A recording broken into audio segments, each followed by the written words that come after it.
Okay, so I'm going to show you how to sound more fluent straight away.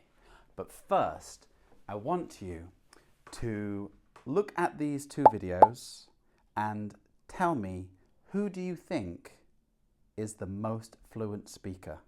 I mean, yeah, obviously not the result that I wanted, and of course, especially in the first couple of sets, the level of tennis that wasn't up to par really from my side. But I mean, credit to Carlos for really playing some amazing tennis, very complete tennis from back of the court, serve. I mean, he had it all today.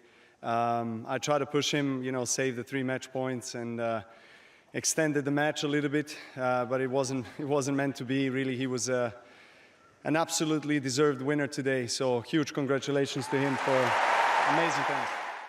Well, honestly, it is a dream for me winning this trophy. I think an interview when I was 12 or 11 years old, I said that my dream is to win Wimbledon. So I'm repeating, my dream. I want to keep going, but obviously it's a great feeling to play in this court, in this beautiful court, to lift this amazing trophy. I'm gonna say, or I said it before, that for me this is the most beautiful tournament, the most beautiful court, and obviously the most beautiful trophy. So who do you think was the most fluent speaker? We have two world-class tennis players, Novak Djokovic and Carlos Alcaraz. I'm guessing you already know who is the more fluent speaker, which is Novak Djokovic. One of the things that Novak Djokovic uses perfectly in that video clip is the use of fillers. So what are fillers? Fillers are small words or phrases that we use when we speak to make our speech sound more natural. Sometimes to give ourselves time to think, or we use it to connect our ideas. So we're going to look at my top 5 fillers I recommend you use, which are I mean, like, you know, well, and or Let's look at the first filler, which is I mean. Please look at the PDF to follow with the video. We use I mean to clarify, to make something more clear, to correct ourselves, or to explain something that we've said. Let's look at some examples on the PDF. Please repeat after me. So the first example is when we want to clarify, make something clear. She's very creative. I mean, she comes up with amazing ideas all the time. She's very creative. I mean, she comes up with amazing ideas all the time. Then to correct yourself, it's Tuesday. I mean, Wednesday, sorry. It's Tuesday. I mean, Wednesday, sorry. Or to add more detail, it was a small party. I mean, there were only 10 people. It was a small party. I mean, there were only 10 people. Okay, time for the second filler, which is like. We use like to give examples, emphasize something when we really want something to have more impact, or to make speech more conversational. So let's look at the examples. The first one is to give an example. Please repeat after me. She likes outdoor activities like hiking, biking, and camping. She likes outdoor activities like hiking, biking, and camping. Notice that I go up hiking, biking, and camping, and down at the end on the third word. Now here you could change like for example. She likes outdoor activities, for example, hiking, biking, and camping. So here it really has the use of the word for example. Next is to emphasize something. when you want something to sound bigger than it is. It was like the best day ever. It was like the best day ever. And lastly, to fill a pause. I was like really tired, so I didn't go. I was like really tired, so I didn't go. Okay, time for the third filler, which is you know. And we use you know to check understanding with the listener or just to connect with the listener. So here are some examples. Here's to check understanding. Ready? It's really hard, you know, to keep up with everything. It's really hard, you know, to keep up with everything. Now to connect with the listener. He's such a great teacher, you know, the kind that really cares about students.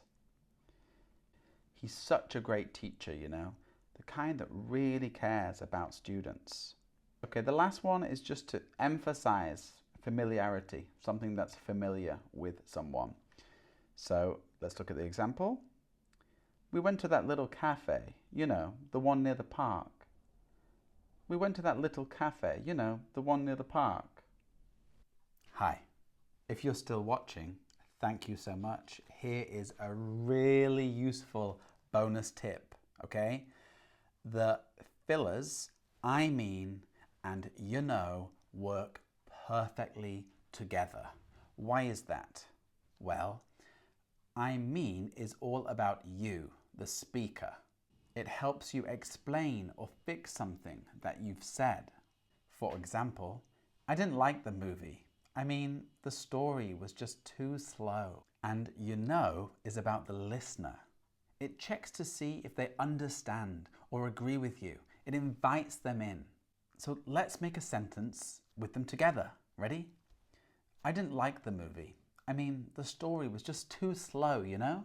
This way, you explain your point and make a connection with the listener. Have a look at the PDF for all of the examples. Okay, back to the main video. Okay, number 4, or ah. So this is just used to give yourself more time, and maybe you're hesitating a bit, you don't know what you want to say. Okay, let's look at the examples. I was wondering if you're free this evening. I was wondering if you're free this evening. Let me check my schedule and get back to you. Let me check my schedule and I'll get back to you. She didn't seem too happy about the decision. She didn't seem too happy about the decision. Okay, the last filler, which is well. And we use well to start a response. Sometimes we use it to soften our words, to make our words or opinion sound less strong. We can also use it in a transition to a new point. Let's look at the examples. First, to start a response. Well, I think we should consider other options. Well, I think we should consider other options.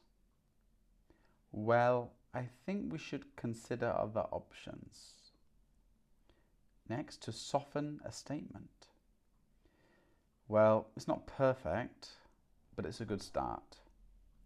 Well, it's not perfect, but it's a good start. Now imagine I don't say well there. It's not perfect, but it's a good start. Sounds a little bit stronger. And lastly, to transition. So from changing topics. Well, that's one way to look at it. Let's move on. Well, that's one way to look at it. Let's move on. Okay, fantastic.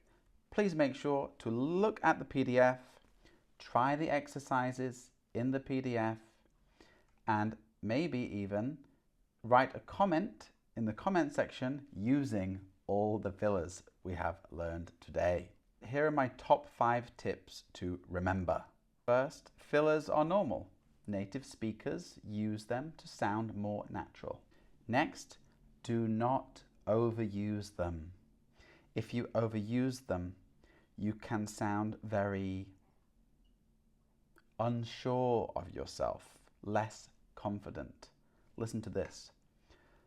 Well, I just thought maybe, if you would like to come to dinner with me tonight.